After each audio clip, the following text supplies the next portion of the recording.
En el invierno de 1979, Tijuana parecía más gris de lo habitual. El viento helado llegaba desde el Pacífico trayendo consigo ese olor a sal mezclado con el humo de las fábricas. Las luces del bulevar Agua Caliente parpadeaban entre la bruma del anochecer, y el ruido de los autos contrastaba con el silencio que se instalaba en los barrios más antiguos, donde las casas aún conservaban las fachadas de los años 50. En una de esas calles vivía la familia Ramírez, don Julián, mecánico de oficio, su esposa, Teresa, y su hija menor, Lucía, de apenas 13 años. La vida era dura, pero estable. Hasta esa noche de diciembre en que Lucía desapareció sin dejar rastro. Antes de continuar, si te gustan las historias basadas en casos reales de desapariciones y misterios en México, no olvides suscribirte al canal y comentar desde qué parte del país o del mundo estás viendo este video. Eso nos ayuda a seguir contando más casos impactantes como este.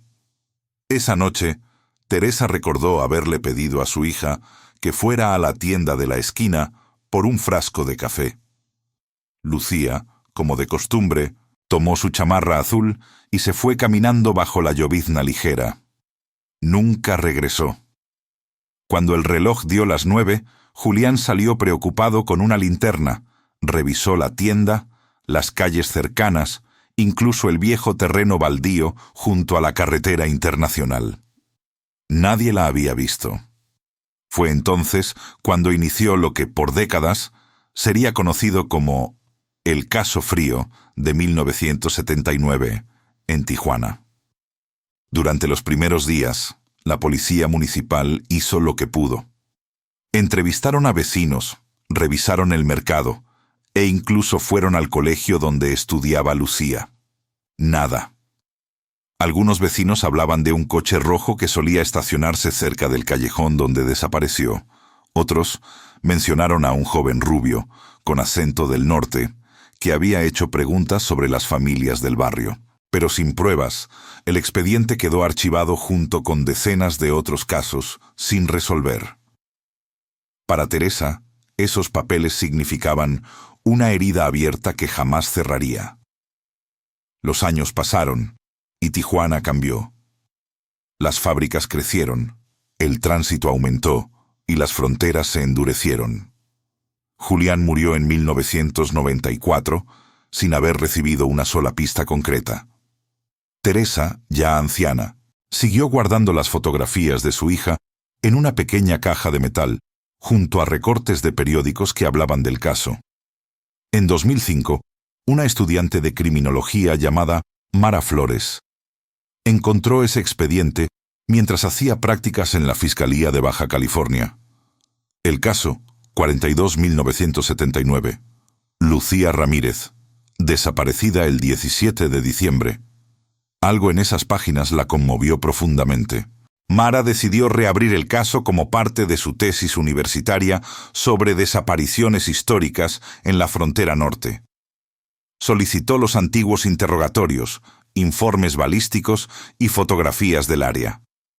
Lo que más llamó su atención fue un detalle mínimo en el informe original: la mención de un vehículo Ford Falcon 1968 color rojo, con placas de California, registrado a nombre de un ciudadano estadounidense llamado Robert Hensley, que cruzaba constantemente por la garita de San Isidro. En aquel entonces, nadie había podido localizarlo. Pero en 2006, con acceso a bases de datos digitales, Mara descubrió que ese hombre había sido arrestado en 1985, en Arizona, por tráfico de personas. Ese dato reactivó todo. Llevó su descubrimiento al archivo histórico y pidió oficialmente su extradición de información. Mientras esperaba respuestas, visitó a Teresa Ramírez, que vivía en un pequeño apartamento en la colonia Aeropuerto. «Yo ya no espero nada, hija», le dijo la mujer, acariciando la foto de Lucía en blanco y negro. «Pero si de verdad vas a buscarla, solo prométeme que sabrás la verdad, aunque duela». Durante semanas, Mara recorrió los antiguos vecindarios con una cámara y una libreta. Habló con ancianos que recordaban el barrio en los 70, con comerciantes que mencionaban rumores de niñas desaparecidas cerca de los puentes que conducían a la frontera. Todo apuntaba a un patrón. Cada diciembre, entre 1978 y 1981, 3 adolescentes habían desaparecido en circunstancias similares. Todas vivían en Tijuana. Todas habían sido vistas por última vez cerca de la carretera hacia Otay. Cuando la investigación de Mara salió en un periódico local, un hombre de unos 60 años la llamó. No quiso dar su nombre, solo dijo: «Yo trabajé en el taller donde llevaban ese coche rojo». Lo citó en un café de la calle Revolución. El hombre, nervioso, con mirada cansada, confesó que en 1979 había visto a Hensley llegar con la defensa abollada y manchas oscuras en el toldo. Al preguntarle, él respondió en español torpe: «Hit a dog, big dog». Pero el testigo nunca se atrevió a denunciar. La gente en ese tiempo no se metía con los gringos, señorita. Nadie quería problemas. Con esa nueva pista, Mara logró rastrear a Robert Hensley, que aún vivía, ya anciano, en un asilo de veteranos de guerra en San Diego. Solicitó colaboración del consulado mexicano. En 2007, cruzó la frontera con un permiso especial y se entrevistó con él. El hombre, de mirada fría y memoria fragmentada, apenas reconocía los hechos. Sin embargo, en un momento de lucidez, cuando vio la fotografía de Lucía, murmuró: «She cried. She asked for her mother». Aquella frase heló la sala. Mara regresó a México con una convicción. El caso no era solo una desaparición. Era parte de una red de secuestros de jóvenes utilizadas para contrabando entre fronteras. Pero necesitaba pruebas. Revisó antiguos terrenos donde, según los informes, Hensley había trabajado como chofer. En uno de esos predios, cerca del Parque Industrial Pacífico, un perro encontró algo. Un fragmento de tela azul, enterrado junto a un zapato infantil. El laboratorio forense confirmó que era de la época estimada y pertenecía a una niña de entre 12 y 14 años. En 2008, la Fiscalía reabrió oficialmente el expediente de Lucía Ramírez. La ciudad entera se estremeció al escuchar la noticia en televisión. Caso frío de 1979 en Tijuana podría resolverse tras nuevas pruebas forenses. Teresa apenas podía creerlo. Después de tanto tiempo, por fin, decía entre lágrimas. Hensley fue extraditado temporalmente a México para declarar, pero murió antes del juicio, dejando tras sí un cuaderno de notas personales que mencionaba viajes al sur y encargos especiales. En una de las páginas aparecía el nombre Lucía R. Fue suficiente para que las autoridades cerraran el caso oficialmente como homicidio, aunque el cuerpo nunca fue hallado. El arresto de un antiguo colaborador de Hensley, un mexicano de nombre Manuel Vega, destapó todo. Confesó haber ayudado a ocultar los rastros, movido por la promesa de dinero. Su testimonio reveló que las niñas eran llevadas a Tecate y luego cruzadas en camiones de carga. Cuando la noticia se hizo pública, toda Tijuana quedó consternada. El arresto, tantos años después, sorprendió a todos. No solo por el tiempo transcurrido, sino porque Vega era ahora un empresario respetado del sector inmobiliario, conocido en la región. Su rostro llenó las portadas de los diarios. El hombre que sabía la verdad durante 28 años, tituló El Mexicano. Teresa Ramírez falleció meses después, en paz. Mara asistió a su velorio y colocó sobre el ataúd una foto de Lucía, vestida con su uniforme escolar. «Promesa cumplida», susurró. La resolución del caso no trajo alegría, pero sí descanso.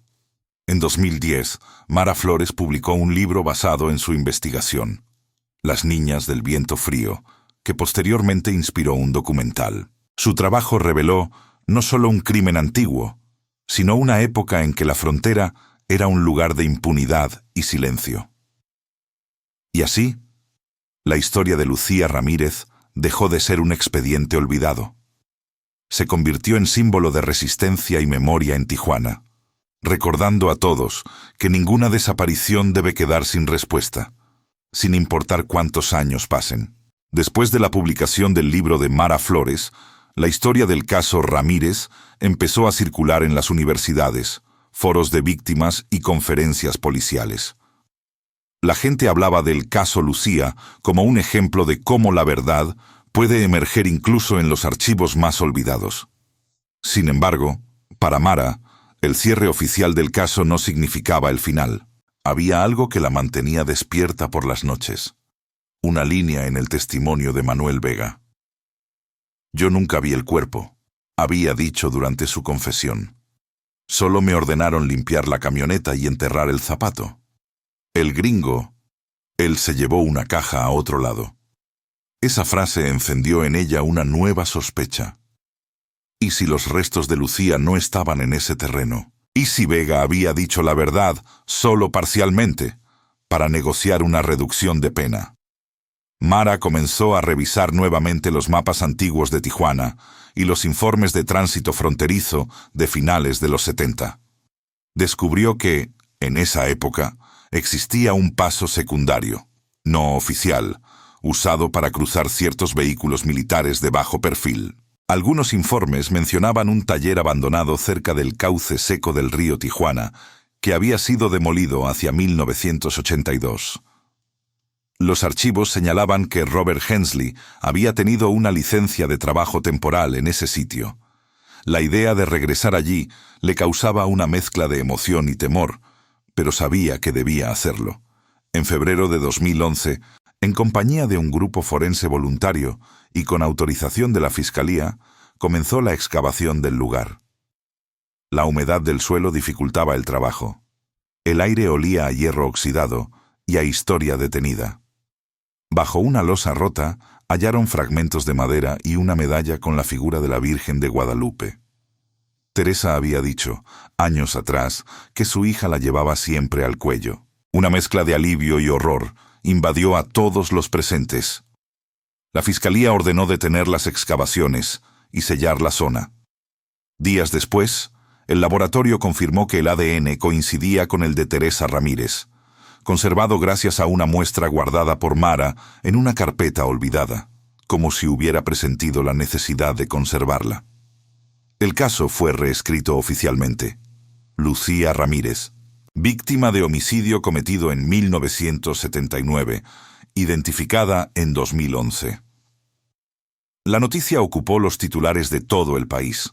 Los medios entrevistaron a Mara, a forenses, a exagentes. Pero lo más impactante fue una conferencia de prensa donde un fiscal federal, que había trabajado en el caso reabierto, habló sobre las ramificaciones del crimen. Mencionó nombres de empresarios, exagentes de aduana y contactos en California. De pronto, el caso Lucía dejó de ser una tragedia aislada y pasó a ser símbolo de una red de tráfico transfronterizo tolerada por décadas. A raíz de eso, comenzaron a llegar denuncias anónimas sobre otras desapariciones ocurridas en los 70 y 80. Adolescentes de Mexicali, Ensenada y Tecate. Un patrón se repetía. Los meses de diciembre, los mismos tipos de vehículos y la misma zona fronteriza. Algunas familias, que llevaban 40 años esperando respuestas, acudieron a Mara buscando esperanza. Lo que empezó como una tesis universitaria se había convertido en la mayor investigación histórica de desapariciones en Baja California. Una tarde, mientras revisaba materiales en el archivo digital, un correo electrónico anónimo apareció en la bandeja de Mara. El asunto decía: «Sabes solo una parte». Dentro había un archivo adjunto con una fotografía tomada, según los metadatos, en 1980. Aparecía Robert Hensley posando frente a un viejo taller con otros hombres. A su lado, un rostro parcialmente tapado por una gorra. Manuel Vega. Pero el archivo contenía algo más. Un segundo hombre cuya mirada heló a Mara. Su propio abuelo, don Leopoldo Flores, quien había sido comandante municipal en los 70. El impacto fue brutal. Recordaba los silencios de su abuelo cada vez que mencionaba la palabra Tijuana o la frontera. Recordaba las cartas que él nunca dejaba a la vista. Comprendió que todo estaba conectado de una manera más oscura de lo que imaginaba.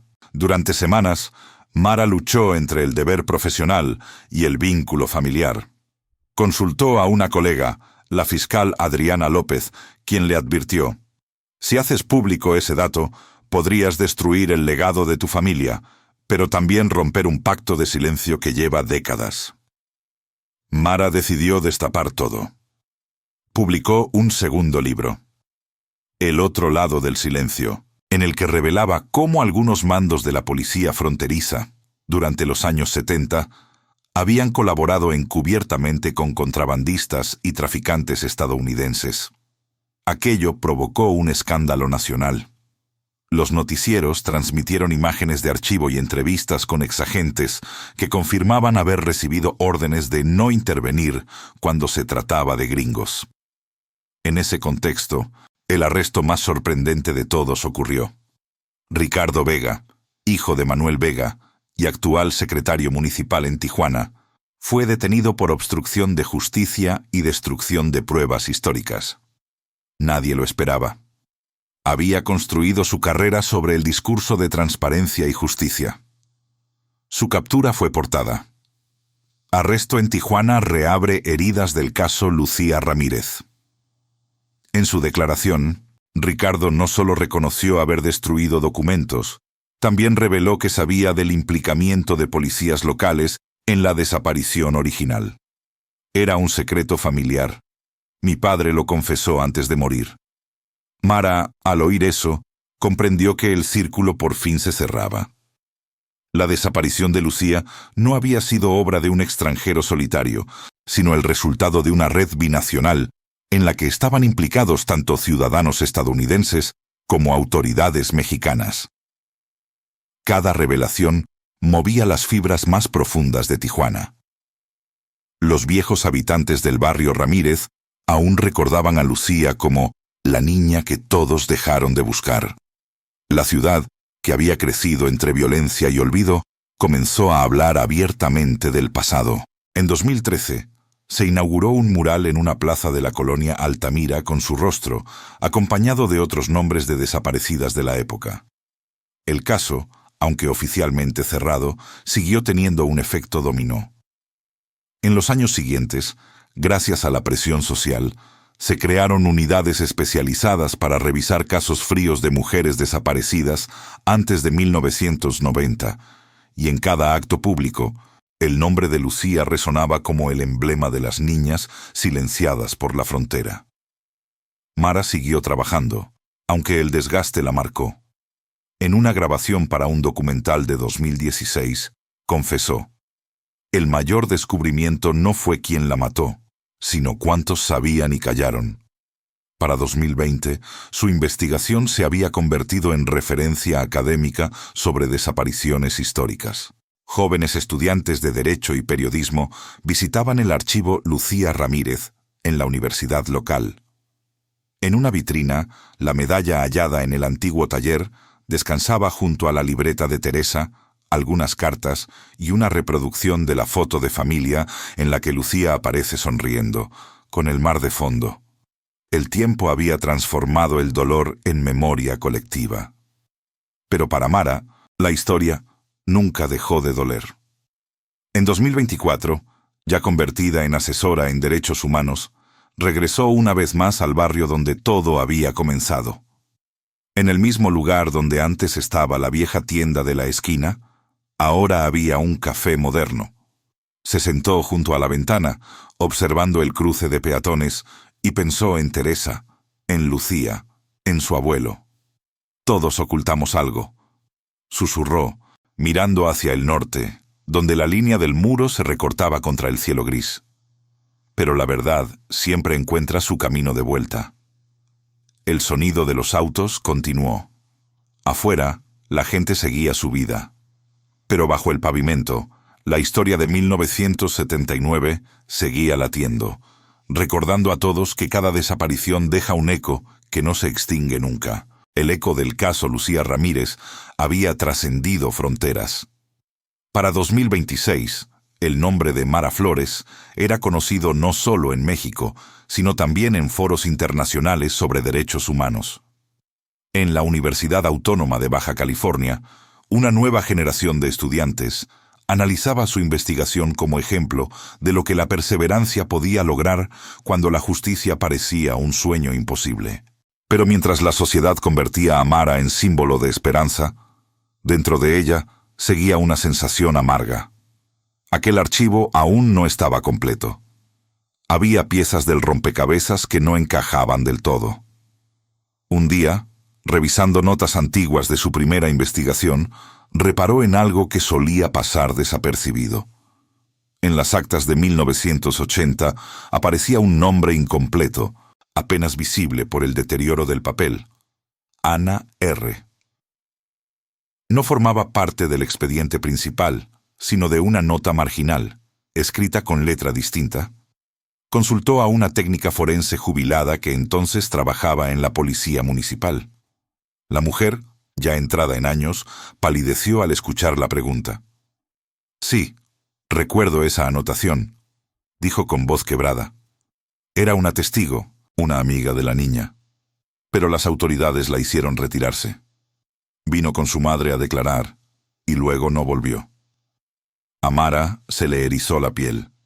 La posibilidad de que existiera una testigo olvidada después de casi medio siglo la estremecía. Empezó a buscarla entre registros escolares, padrones electorales, datas censales.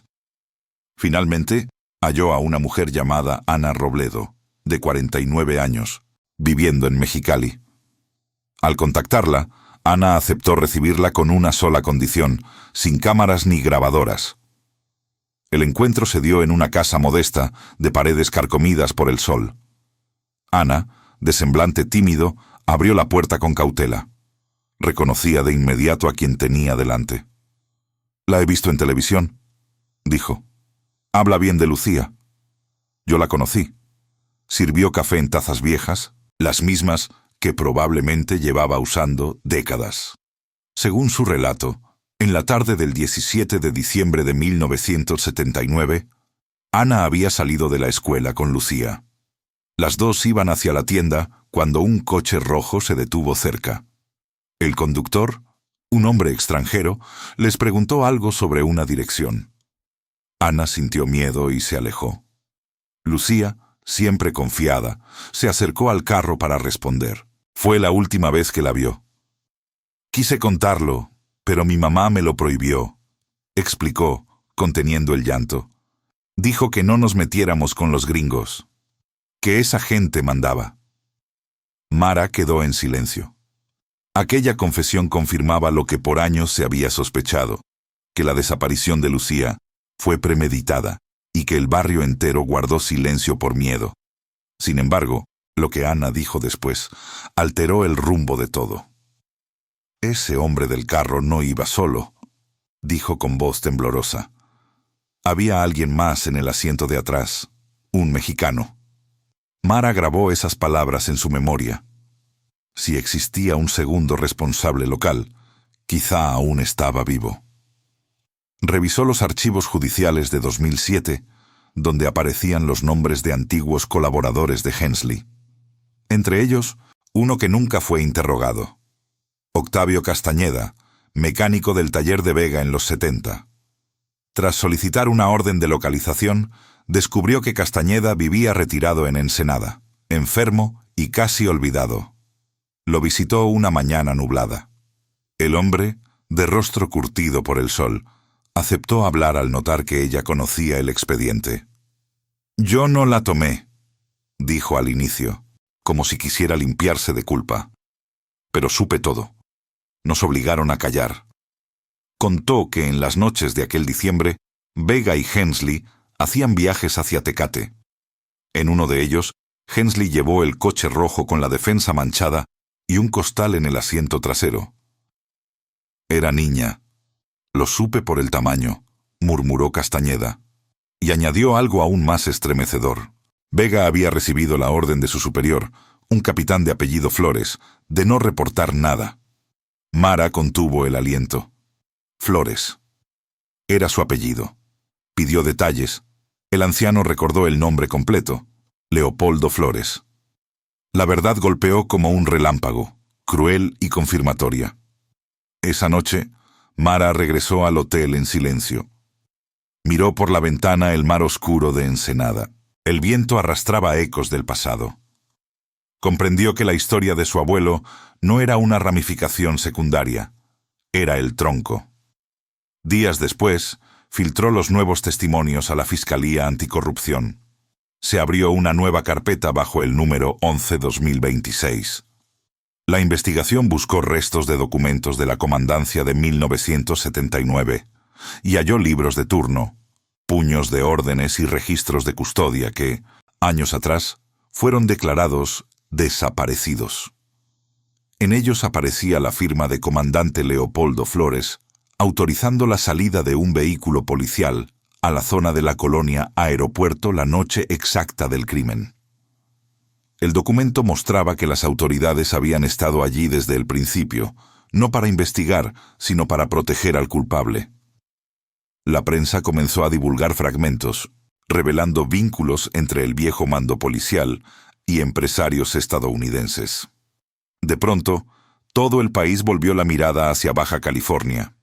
El caso Lucía Ramírez, que ya se consideraba resuelto, volvía al centro del debate público con una pregunta insoportable. ¿Cuántas instituciones participaron en el silenciamiento de esa niña? Mara enfrentó críticas, amenazas, presiones. Algunas figuras locales la acusaron de dañar el honor de antiguos servidores públicos. Ella no respondió. Solo exhibió las pruebas ante cámaras.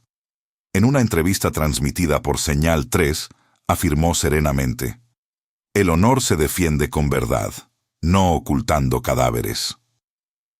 El caso provocó la creación de un comité binacional que revisó más de 100 desapariciones entre 1975 y 1985. En los archivos se detectaron similitudes en procedimientos, informes falsos, testigos ignorados. Tijuana descubría una parte de su historia que nadie quería mirar, un sistema acostumbrado a callar. A finales de 2027, el Congreso local propuso una ley en honor a Lucía y Teresa Ramírez. La creación del Archivo de la Verdad Fronteriza, destinado a conservar cualquier documento de desapariciones antes de 2000 y hacerlos públicos. El día de la inauguración, Mara habló frente a una multitud en la plaza cívica. «La justicia no siempre llega a tiempo», dijo mirando el cielo cubierto. «Pero cuando llega, levanta las tumbas del silencio». La gente aplaudió. Algunos lloraban. Entre ellos, viejas vecinas del barrio que, por fin, se atrevieron a contar que recordaban a Lucía corriendo bajo la lluvia. El mural de su rostro, ya restaurado, fue iluminado con velas. Las niñas del lugar dejaban flores y escribían en hojas blancas: «No te olvidamos». Mara comprendió que, más allá del expediente, la justicia tenía una forma humana: el acto de recordar juntos. Esa noche, al volver a su casa, encontró una caja de cartón sobre el umbral. No tenía remitente. Dentro había una libreta pequeña, idéntica a la que su abuelo solía llevar. En la primera página, con letra temblorosa, alguien había escrito: «Nadie quise callarla más que yo mismo». Era una confesión póstuma, un intento tardío de redención. Mara cerró la libreta y permaneció en silencio. Sin odio, pero con certeza. Todo lo que había hecho había valido la pena. En la última escena, un amanecer cualquiera en Tijuana, la cámara recorre las calles del viejo barrio Ramírez. Entre el ruido de los autos y el murmullo de los mercados, una niña va hacia la tienda con una chamarra azul, igual a la que Lucía usó aquella noche. Los pájaros cruzan el cielo y el viento arrastra un eco. La promesa cumplida de que ninguna niña volvería a desaparecer sin que se diga su nombre. Durante los años que siguieron a la inauguración del Archivo de la Verdad Fronteriza, Tijuana comenzó una lenta transformación.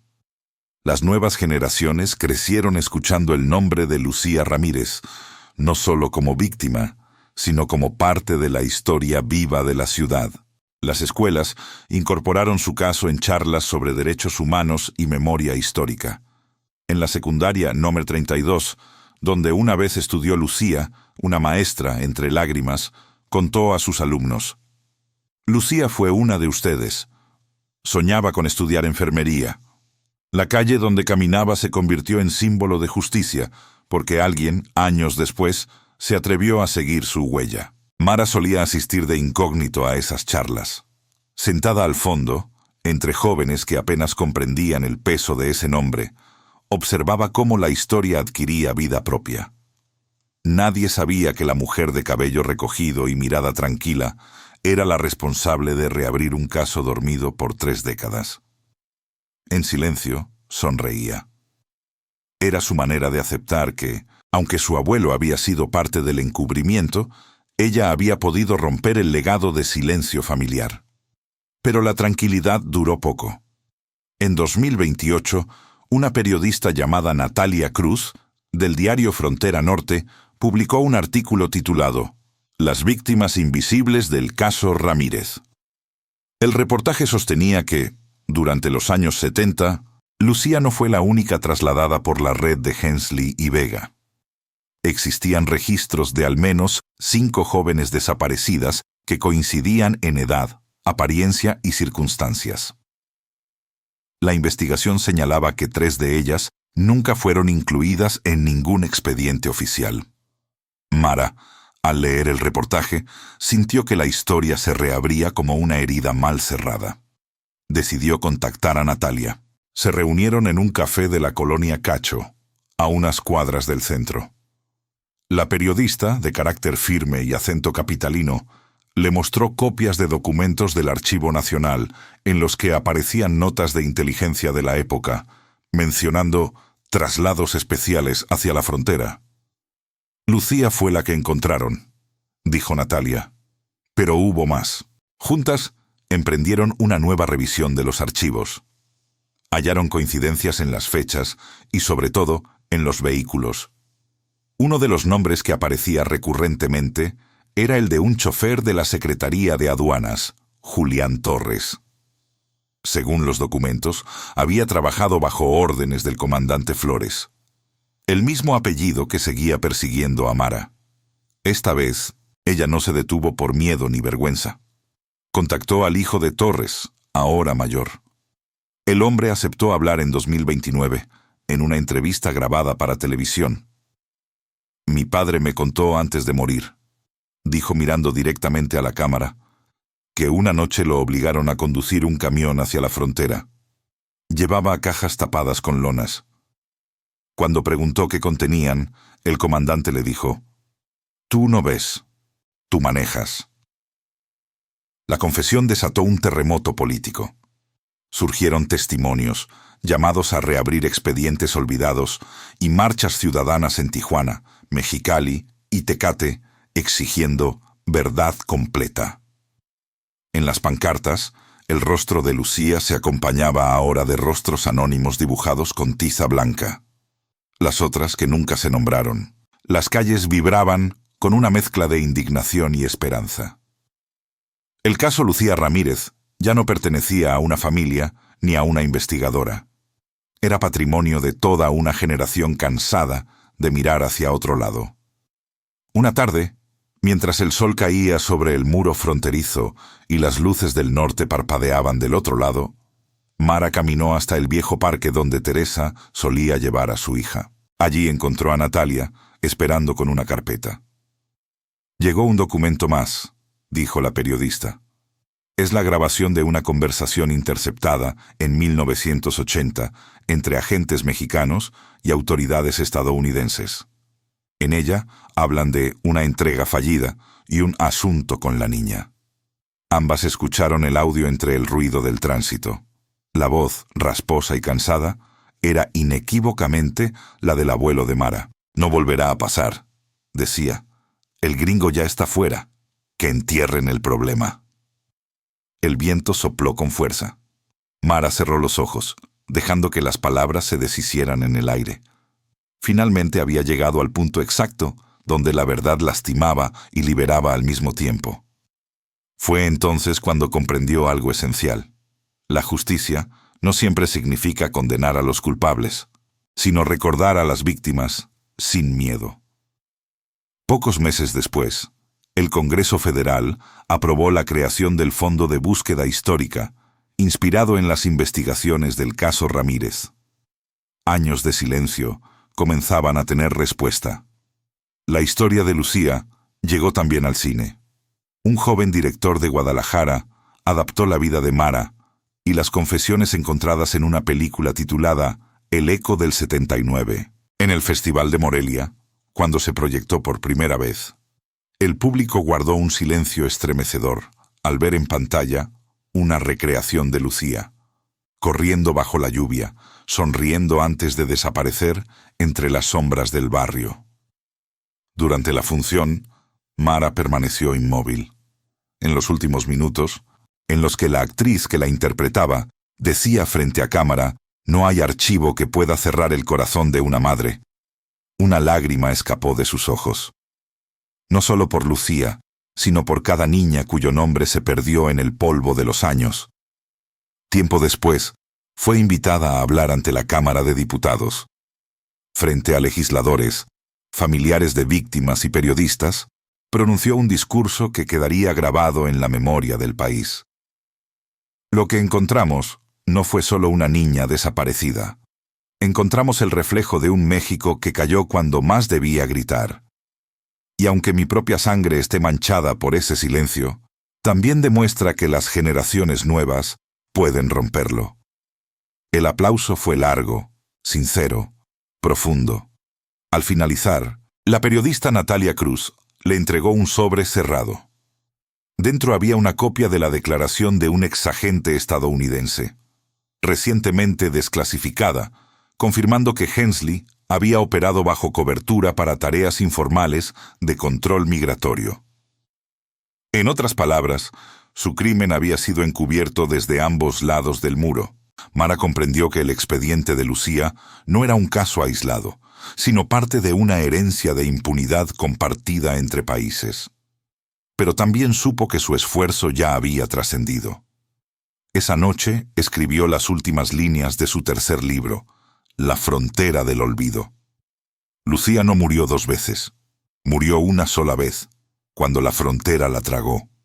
Pero revivió en cada voz que se atrevió a pronunciar su nombre. En 2030, al cumplirse 50 años de su desaparición, se erigió un memorial en su nombre frente a la costa. Una escultura de acero oxidado representaba a una niña con los brazos extendidos hacia el mar. En una placa se leía: «Por todas las que aún no volvieron». Las autoridades depositaron flores. La gente dejó velas. Mara, de pie frente al océano, cerró los ojos y recordó la promesa hecha a Teresa décadas atrás. Un viento frío sopló desde el norte, levantando arena y recuerdos. La cámara del documental que grababa la ceremonia se enfocó en su rostro mientras ella susurraba: «Ya puedes descansar, Lucía, ya todo México te escucha». El sonido del mar borró el resto de sus palabras, y por primera vez, Tijuana, esa ciudad que tantas veces había callado, se quedó en silencio. No por miedo, sino por respeto.